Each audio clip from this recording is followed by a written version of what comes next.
What's going on, YouTube? And now Roku TV. This is Big Rob.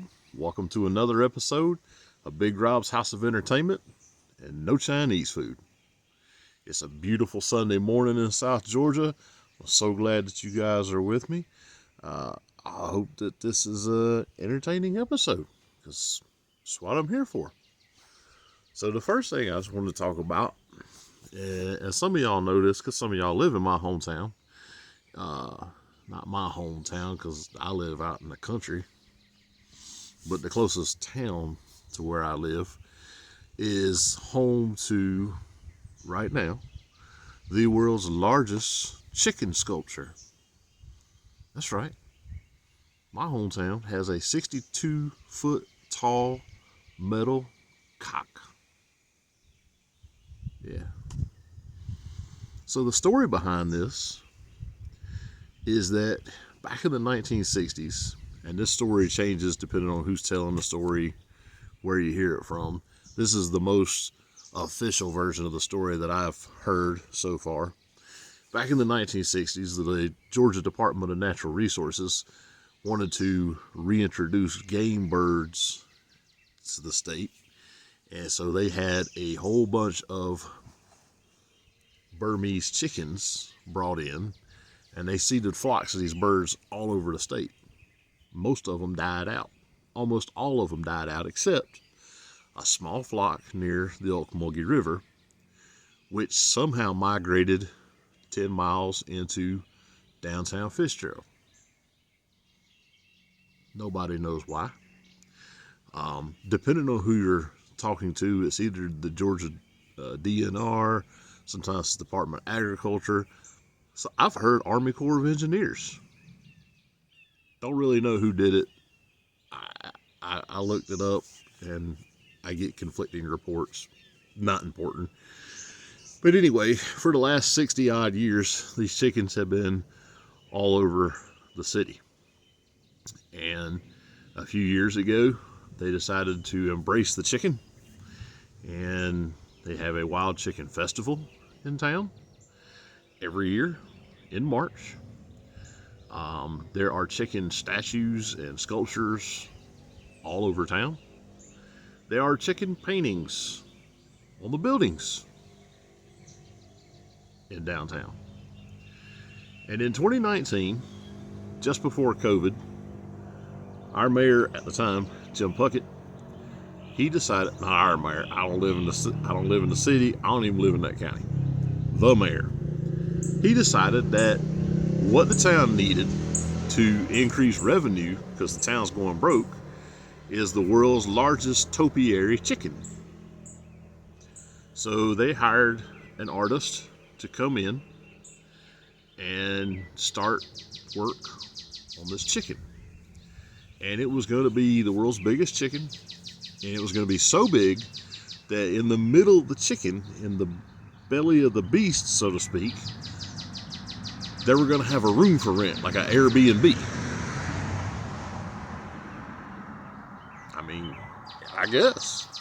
So they started spending money, and this was supposed to come from a special tax, and it was going to cost the city around 150 grand for a chicken.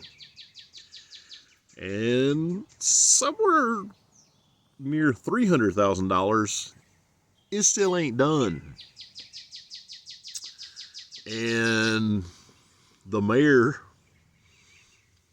lost the re-election the other year.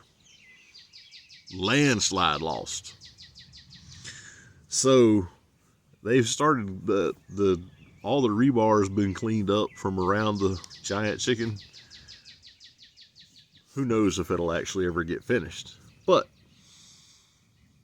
it is the world's tallest chicken for now. You can see it. It's right next door to the Harvey's grocery store, because that's where you put it. There is a webcam that you can view. I'll put a link in the comments. It's the Fitzgerald Wild Chicken Cam. And all it does 24 hours a day is it shows the chicken and the side of the Harvey's building all day. every day for the last several years. I'll put a link in case you're interested in looking at it. It's awesome. There's no punchline to that. That's just my hometown. So I just think it's funny. And when I go to the grocery store, I look up at this giant chicken. Anyway, so that was my story for the week. My movie for the week, I decided to go for a different genre this week. And I went with 1989's classic, Uncle Buck. My DVD is a 2-pack with also The Great Outdoors. It's another great movie. I may do it later. Not sure. Uncle Buck had a budget of about $15 million, and it made about $79 million at the box office, so it was a success. This is a John Hughes movie. John Hughes, well known, even if you don't know his name, which you should, but if you don't know his name, you know his movies. National Lampoon's Vacation, 16 Candles, Weird Science, The Breakfast Club, Ferris Bueller's Day Off, Pretty in Pink, The Home Alone, Dutch, Uncle Buck, The Great Outdoors, Planes, Trains, and Automobiles. Just a ton of amazing 80s movies were attributed to Mr. Hughes. This one stars John Candy as Uncle Buck. You know John Candy, Planes, Trains, and Automobiles, The Great Outdoors, obviously. He was in Spaceballs, he was in Canadian Bacon, he was in Cool Runnings, Who's Harry Crumb. Just a ton of great stuff. John Candy is hilarious. Unfortunately, he is also dead. One of my comedy heroes, John Candy. He's so funny. He's awesome. Also in the movie, Shanice, his girlfriend, is played by Amy Madigan. She was in Field of Dreams, a ton of other stuff. The kids in the movie, Tia's the oldest, Jean Louisa Kelly. She was in Mr. Holland's Opus, Top Gun Maverick. She was on the TV show Yes Dear. This is her first credit. This is basically where she got introduced to movies. The son, Miles, played by Macaulay Culkin. This is like right after Home Alone. He also did My Girl. I mean, everybody knows who Macaulay Culkin is, but he's little kid in this one. Maisie, the youngest child, is played by Gabby Hoffman. She was also in Field of Dreams and a whole bunch of other stuff. So that's the main characters. The movie starts off, the kids' parents have moved from Indianapolis, Indiana to Chicago for work, stability. And the oldest daughter, Tia, she is a resentful teenager because teenagers are terrible human beings. The little kids, whatever. They're little kids. They're pretty happy just being where they are. So, Uncle Buck, he already lives in Chicago. He's in a terrible apartment. He drinks, he smokes, he gambles. Most of his income is based off of fixed horse races. Somehow he has managed to get this beautiful woman, Shanice, as a girlfriend, and has been stringing her along for 8 years, and she hasn't dumped him. I would have, but that's not me. She loves him, whatever. Anyway, so that's the setup of the movie. The parents get a call in the middle of the night. The mom's father has had a heart attack, so the parents have to leave and go back to Indianapolis, Indiana, to check on him, to care for him. They can't find anybody to babysit the kids. They try the neighbors, no dice, so as a last resort, they call Buck. And Buck shows up at 2 o'clock in the morning and goes to the wrong house. It's pretty funny.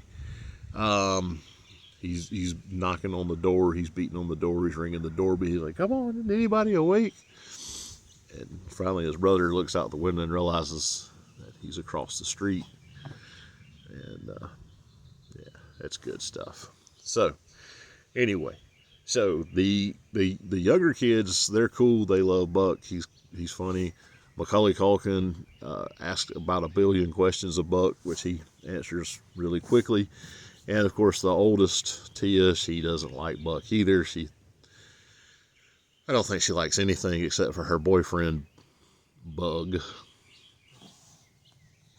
Anyway, so just crazy stuff happens. He takes the kids bowling. Miles, Macaulay Culkin's birthday happens during this week, and Buck makes pancakes that are like 3 foot wide, just massive pancake stacks. He goes all out for the kids, you know. The mom has invited a clown. The clown shows up, and Buck punches him out because he's drunk. Pooter the clown, by the way, which is a pretty solid name for a clown. He can't figure out how to work their washing machine, so instead he washes the clothes in the sink and then microwaves them to dry them. It's really, really wonderful. The thing about John Hughes movies is they're just loaded down with just really wonderful dialogue and just absolutely quotable stuff. One scene has Buck going to see the assistant principal at the youngest child, Maisie's school, and she gets all upset. The assistant principal is just this severe looking older lady, and she says that she's got worried about Maisie because she's a dreamer and a silly heart, and that she doesn't take her student career seriously. And Buck's getting angrier and angrier at this poor old woman, and he looks at her and he says, I don't think I want to know a 6-year-old who isn't a dreamer or a silly heart. And I sure don't want to know one who takes their student career seriously. I don't have a college degree. I don't even have a job, but I know a good kid when I see one, because they're all good kids until dried out, brain-dead skags like you drag them down and convince them that they're no good. You so much as scowl at my niece or any other kid in this school when I hear about it, and I'm coming looking for you. Amazing dialogue. Just wonderful. Later on in the movie, Buck saves Tia from her boyfriend. She's told him that she was going to a sleepover at a friend's house, a cheerleader, and Buck, of course, knows better, so he goes looking for him, finds him out in the woods at a makeout spot, and of course they get out there, and Tia, she says, I said I'd be home at 10, it's not even 9. Bucks, who says anything about that? I thought you might like to join us for some ice cream. Maybe Bug here can join us. We can talk about burying the hatchet. You know what a hatchet is, don't you, Bug? It's an axe? Yeah, sort of. Yeah. I got one in the car if you'd like to see it. And Bug, I'll pass. Fair enough. I like to carry it. You never know when you're going to need it. Situation may come up. For example, someone's been drinking and you're about to drive a loved one home. I like to know I have it. Not to kill. No. Just to maim. Take a little off the shoulder. Swish. The elbow. Slash. Shave a little meat off the old kneecap. Whap. Ooh. You got most kneecaps? I like to keep mine razor sharp. Sharp enough you can shave with it. Well, I've been known to circumcise a gnat. You're not a gnat, are you, Bug? Wait a minute. Bug? Gnat? Is there a little similarity? Oh, I think there is. You understand what I'm talking about. I don't think you do. I'll be right back. And he walks to his car, and Tia looks at Bug. I'm so sorry. Bug's, look, I think you better split. I don't exactly want him to go berserk with an axe on me. Tia, he's all talk. And you see Buck open the trunk of the car, and he pulls a small hatchet out. And here it is. Come on over. Come on. I want to show it to you. Maybe later. Okay. It's just Uncle Buck. So, anyway, things happen. You know, the hilarity with the kids and everything. And then later on, Buck's doing something, And Tia answers a call from Shanice. Shanice says, "Can I speak to Buck?" She says, "Oh no, Buck's out with the neighbor Marcy. They've been out almost every week. They'll probably be really late." Which ticks Shanice off to no end. So she comes over the next day, and Marcy, the neighbor, had happened to come over and has goaded Buck into having a dance with her. Buck doesn't want to. Buck just wants to be left alone, but he's like, "Fine, one dance." And that happens to be the exact point that Shanice walks in. She flips out, understandably, storms off, tells him they're through, they're done. So then Tia was supposed to babysit the kids so that Buck could go to the racetrack that night. His horse fixer was in town, and he was going to make a big score that was going to basically set him up for the rest of the year. Tia sneaks out. Obviously, he can't leave the kids by themselves. So his first thought is he's going to take the kids to the track with him, and he manages to get the kids in the car, and he gets in the car and he has a change of heart. Realizes that probably not the greatest idea to take a 6 and 7-year-old or 6 and 8-year-old, I don't know, to a horse track. So he calls Shanice back and he says, like, "Look, I know you're ticked at me. That's fine, no problem, whatever, but I got to take care of the kids. Tia's done snuck off, and I need you to watch the 2 kids." And she's like, no, this is just a ploy for you to get to the track. And he's like, "Nope, I got to take care of Tia." So she does. She comes over, and you flash over. Tia and Bug are at this party. They're upstairs in the room, in the bedroom. Buck gets to the party, and this party is just wall-to-wall teenagers. I never went to parties when I was a kid, but if I had, I would have probably opened the door and noped my way right back out because it looked awful. I mean, you could not breathe in this house. There were so many kids, and it was just, I'm old. I don't like that kind of thing. Anyway, so Buck makes his way through the throng of idiots and gets upstairs and knocks on the bedroom door. Bug's like, "Go away, get the hell away." And the next thing you see is you hear and you see a drill bit coming through the lock on the door. Buck kicks the door open. He's standing there with a cordless drill in his hand. And it's not Tia with Bug, it's another girl. But that's okay. Buck just puts the cigar back in his mouth, smiles, and flips the light off, and the drill again. So the next thing you see is Tia's walking down the street by herself, kind of crying, upset with herself. And Buck comes up in the car, and he's riding beside her, you know. And so finally he stops and he gets out, and she turns around and she's like, "You were right. He only wanted one thing from me." And Buck's like, "Look, I don't want to talk about it. I just want to get you home safe." So they get in the car and they're riding along. And Tia's like, "So what happened to Bug?" And he just kind of looks at her, and the next thing you know, they're pulled over to a parking lot and opens the trunk up, and he's got Buck has Bug hogtied in the trunk of the car. And he pulls the gag off of Bug's mouth, and he said, "All right, you're going to need to apologize to the lady." And he's like, I'm sorry, you're crazy. And he just freaks out, you know, like an idiot. And Buck tells you, says, "You know, I don't know if you know this or not, but I'm an amateur dentist." And Bug's like, "No, you're not. It's crazy." And Tia pulls the cordless drill up, and she's like, "Oh no, he really is." And she bzzz the drill. And he's like, I'm sorry. So they get Bug out of the car, leave him tied up, but get him out of the car. And Buck and Tia get back in the car, start to drive away. And then Bug finds his testiculars and starts screaming at him, I'll get you, you chicken shit." Well, then Buck puts it in reverse and comes back, and he's like flipping out. Bug's like, I'm going to sue you. And he starts to try and run away. And Buck pulls his golf club and golf balls out, and he swings and cocks him right in the head.